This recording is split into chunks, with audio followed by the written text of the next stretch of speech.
இன்னைக்கு பல நேரத்துல நம்முடைய வாழ்க்கையில கர்த்தர் நமக்கு கொடுத்ததை நம்ம பல நேரத்துல இழந்து போயிடும்.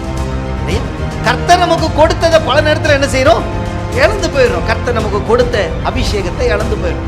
கர்த்தர் நமக்கு கொடுத்த ஜெப வரத்தை இழந்து போயிடும். கர்த்தர் நமக்கு கொடுத்த நல்ல வாழ்க்கையை இழந்து போயிடும். கர்த்தர் நம்ம நம்பி கொடுத்ததான நல்ல படிப்பா இருக்கட்டும், வேலையா இருக்கட்டும், பல நேரங்கள்ல வாலிப பிரயாரத்துல பல சூழ்நிலைகள், பல உலகத்தான் செய்யற காரியத்தை பார்த்து அந்த காரியத்தில் என்ன செஞ்ச ஓடுறதுனால பல காரியத்தை இழந்து விடுகிறோம் இல்லையா? ஆனா வேதம் சொல்லுது, நீர் எங்களுடைய பிதா, நாங்கள் களிமண், நீர் எங்களை உருவாக்குகிறவர், நாங்கள் அனைவரும் உங்களுடைய கரத்தின் ஆண்டவர். நம்மளை உருவாக்குகிறவராக அவர் இருக்கிறார்.